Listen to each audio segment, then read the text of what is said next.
ചോറ്റാനിക്കരയിലെ POCSO അതിജീവിത മരിച്ചിരിക്കുന്നു. എറണാകുളം സ്വകാര്യ ആശുപത്രിയിൽ ചികിത്സയിലിരിക്കെയാണ് മരണം സംഭവിച്ചിരിക്കുന്നത്. അർച്ചനയുണ്ട് വിശദാംശങ്ങളുമായി. അർച്ചന, വളരെയധികം ദാരുണമായ ഒരു സംഭവമാണ്. നമുക്കറിയാമായിരുന്നു അതീവ ഗുരുതരാവസ്ഥയിലാണെന്ന്. പക്ഷേ എങ്കിലും ജീവിതത്തിലേക്ക് തിരിച്ചു വരുമെന്നൊരു പ്രതീക്ഷയുണ്ടായിരുന്നു. ഇപ്പോൾ ആ ഒരു പ്രതീക്ഷയാണ് നഷ്ടപ്പെട്ടിരിക്കുന്നത്. ആക്രമിക്കപ്പെട്ട പോക്സോ അതിജീവിത മരിച്ചിരിക്കുന്നു എന്നാണ് അറിയുവാൻ സാധിച്ചിരിക്കുന്നത്. എപ്പോഴായിരുന്നു മരണം സംഭവിച്ചത്? മരണകാരണം എന്തായിരുന്നു? എന്തൊക്കെയാണ് മറ്റു വിശദാംശങ്ങൾ? സിന്ധുരി അല്പസമയം മുൻപാണ് എറണാകുളം സ്വകാര്യ ആശുപത്രിയിൽ ചികിത്സയായിരുന്ന പെൺകുട്ടി മരിച്ചത്. അതീവ ഗുരുതരാവസ്ഥയിൽ 2 ദിവസമായി വെന്റിലേറ്ററിൽ കഴിയുകയാണ്. അതിനിടെയാണ് ഇപ്പോൾ 2:30 മരണം സ്ഥിരീകരിച്ചിരിക്കുന്നത്. തലയ്ക്ക് വലിയ രീതിയിൽ ക്ഷതമേറ്റിരുന്നു. ഇതാണ് മരണകാരണമെന്നാണ് വ്യക്തമാകുന്നത്. നേരത്തെ തന്നെ ഡോക്ടർമാർ സംബന്ധിച്ച ആരോഗ്യയുടെ ആരോഗ്യസ്ഥിതിയിൽ യാതൊരു മാറ്റവുമില്ല എന്ന് ഇന്നലെ തന്നെ അറിയിച്ചിരുന്നു. അപ്പോൾ ഇന്ന് 2:30 ഇത്തരത്തിൽ മരിച്ചത്. വലിയ ക്രൂരമായ പീഡനത്തിനാണ് പെൺകുട്ടി ഇരയായതെന്ന് പോലീസ് വ്യക്തമാക്കിയിരുന്നു. കഴിഞ്ഞ ദിവസങ്ങളെല്ലാം തന്നെ പ്രതിയെ ഇത്തരത്തിൽ സംബന്ധിച്ച കാര്യങ്ങൾ വ്യക്തമാക്കുകയും ചെയ്തിരുന്നു. കഴുത്തിൽ മുറിവേൽക്കുന്ന രീതിയിലും അതുപോലെ തലക്കടക്കം ക്ഷതമേറ്റ രീതിയിലുമായിരുന്നു പെൺകുട്ടിയെ ആശുപത്രിയിൽ എത്തിച്ചത്. അത് ക്രൂരമായ മർദ്ദനത്തിനാണ് പെൺകുട്ടി ഇരയായതെന്ന് ആശുപത്രി അധികൃതരും വ്യക്തമാക്കിയിരുന്നു.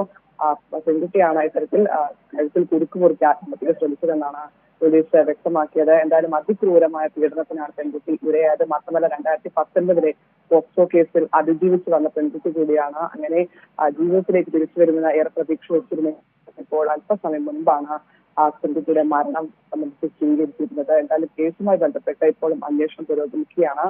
അതിനിടെയാണ് പെൺകുട്ടിയുടെ മരണം.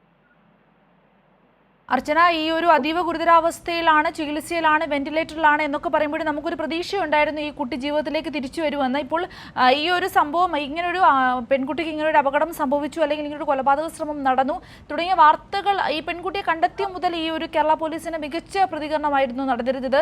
പ്രതിയെ വളരെ വേഗം പിടികൂടി. ഇപ്പോൾ കഴിഞ്ഞ ദിവസം ഇന്നലെയും ഇന്നുമൊക്കെ ആയിട്ടാണ് തെളിവെടുപ്പുകളും കാര്യങ്ങളും മറ്റും നടന്നുകൊണ്ടിരുന്നത്.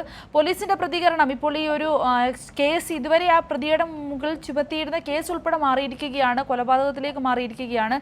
എന്തൊക്കെയാണ് മറ്റ് വിശദാംശങ്ങൾ? കേസുമായും പ്രതിയുമായും ബന്ധപ്പെട്ടുള്ള വിശദാംശങ്ങൾ എന്തൊക്കെയാണ്?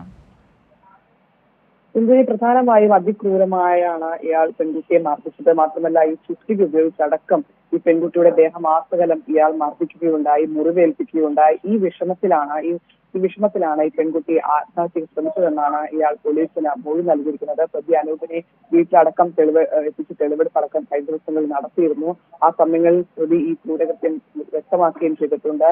രാത്രി 11 മണിയോടെ പെൺകുട്ടിയുടെ വീട്ടിലേക്ക് എത്തുന്നു. തുടർന്ന് വാക്കുതർക്കം ഉണ്ടാകുന്നു. പെൺകുട്ടി അതിക്രൂരമായി ഇയാൾ മർദ്ദിക്കുന്നു, ദേഹമാസകലം മർദ്ദിക്കുന്നു. തുടർന്ന് പെൺകുട്ടി ആത്മഹത്യക്ക് ശ്രമിക്കുകയായിരുന്നു. എന്തായാലും ഈ ആത്മഹത്യക്ക് ശ്രമിക്കുന്നതിനിടെ കഴുത്ത് കുടുങ്ങിയാണ് ഈ പെൺകുട്ടി അതീവ ഗുരുതരാവസ്ഥയിലായിരുന്നത്. വെന്റിലേറ്ററിലായിരുന്നു. ആ സമയങ്ങളിലെല്ലാം തന്നെ കുട്ടിയുടെ ചികിത്സ പുരോഗമിച്ചത്. മാത്രമല്ല ആ ഘട്ടങ്ങളിലൊന്നും പെൺകുട്ടി മരുന്നുകളോട് പ്രതികരിച്ചിരുന്നില്ല.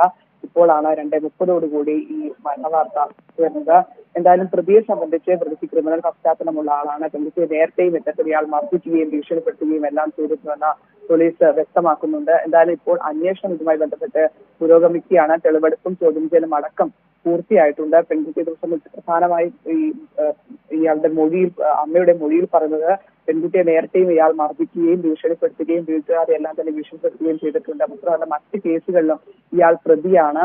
അത്തരത്തിൽ വലിയ രീതിയിൽ ക്രിമിനൽ പശ്ചാത്തലമുള്ള പ്രതിയാണ്. അതുകൊണ്ട് തന്നെ വിശദമായ അന്വേഷണത്തിലേക്കാണ് പോലീസ് സംഘം സംബന്ധിച്ച് കടക്കുന്നത്. തെളിവെടുപ്പടക്കം പൂർത്തിയാക്കിയ ഘട്ടത്തിലാണ് പെൺകുട്ടിയുടെ മരണം. എന്തായാലും ഇത് മരണം സംബന്ധിച്ച് പോലീസ് വ്യക്തമാക്കുന്നത് പെൺകുട്ടി ആത്മഹത്യക്ക് ശ്രമിച്ചതാണെന്നാണ്. അതിൽ പ്രധാനമായും ഈ ആൺകുട്ടിയിൽ നിന്നും, അതായത് പ്രതി അനൂപിൽ നിന്നും അതിക്രൂരമായ മർദ്ദനമേറ്റതിനെ തുടർന്നാണ് പെൺകുട്ടിക്ക് ആത്മഹത്യക്ക് ശ്രമിച്ചതെന്നാണ് പോലീസ് ഇത് സംബന്ധിച്ച് വ്യക്തമാക്കിയത്. എന്തായാലും കേസുമായി ബന്ധപ്പെട്ട് ഇപ്പോഴും അന്വേഷണം തുടരുകയാണ്. അതിനിടെയാണ് ഇപ്പോൾ പെൺകുട്ടിയുടെ മരണം. എന്തായാലും അതിക്രൂരമായ പീഡനത്തിനാണ് പെൺകുട്ടി ഇരയായത്. ചുറ്റിക ഉപയോഗിച്ചടക്കം ഇയാൾ പെൺകുട്ടിയുടെ ദേഹമാസകലം മർദ്ദിക്കുന്ന ഒരു സാഹചര്യം. അങ്ങനെ മർദ്ദിച്ച ആ ചുറ്റികയൊക്കെ പോലീസ് അന്വേഷണത്തിൽ കണ്ടെടുത്തിരുന്നു. ഈ പെൺകുട്ടിയെ മർദ്ദിച്ച് ബോധരഹിതയാക്കി പെൺകുട്ടി മരിച്ചു എന്ന് കരുതി അയാൾ ഉപേക്ഷിച്ചു പോവുകയല്ലേ ചെയ്തത്? തീർച്ചയായും പെൺകുട്ടി മരിച്ചു എന്ന് ഉറപ്പുവരുത്തിക്കൊണ്ടാണ്, അങ്ങനെ മനസ്സിലാക്കിയാണ് അയാൾ ഇവിടെ നിന്നും മടങ്ങിയതെന്ന് പോലീസ് വ്യക്തമാക്കുന്നുണ്ട്. അയാൾ പോലീസിന് മൊഴി നൽകിയതും അങ്ങനെയാണ്. ഈ വീടിന്റെ പിന്നാമ്പുറത്തെ വാതിലിലൂടെ അയാൾ രക്ഷപ്പെടുന്ന കളയുകയായിരുന്നു. ഇതിന്റെ എല്ലാം CCTV ദൃശ്യങ്ങൾ അടക്കം പോലീസിന് ലഭിച്ചിട്ടുണ്ട്. ഏകദേശം 11 മണിയോടെ ഇയാൾ പെൺകുട്ടിയുടെ വീട്ടിലെത്തുന്നു. ശേഷം ഇവർ തമ്മിൽ വാക്കുതർക്കം ഉണ്ടാകുന്നു.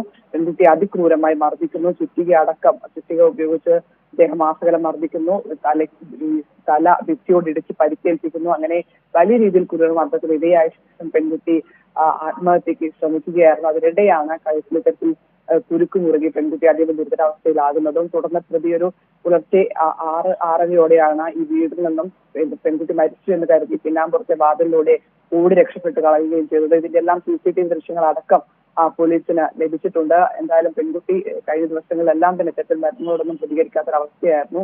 പോലീസിന് അതുകൊണ്ട് തന്നെ അത്തരത്തിൽ അതീവ ഗുരുതരാവസ്ഥയിൽ തന്നെ ആയതുകൊണ്ട് തന്നെ പെൺകുട്ടിയുടെ മൊഴി അടക്കം രേഖപ്പെടുത്താനും കഴിഞ്ഞില്ല. അമ്മയുടെ മൊഴിയുടെ അടിസ്ഥാനത്തിലാണ് ഇത്തരത്തിൽ ഇയാൾക്കെതിരെ കേസ് അടക്കം എടുത്തത്. എന്തായാലും അതിക്രിമിനൽ പശ്ചാത്തലമുള്ള ഒരു പ്രതിയാണ്. ലഹരി കേസുകളിലടക്കം ഇയാൾ പ്രതിയാണ്. പെൺകുട്ടിയെ നേരത്തെയും ഇയാൾ ഉപദ്രവിച്ചിട്ടുണ്ട്, ശല്യം ചെയ്തിട്ടുണ്ട്. വീട്ടിലെ അമ്മയെ അടക്കം ശല്യം ചെയ്തിട്ടുണ്ട്. നാട്ടുകാരെല്ലാം തന്നെ ഇയാൾക്കെതിരെ പരാതിയെല്ലാം നൽകിയിട്ടുണ്ട്.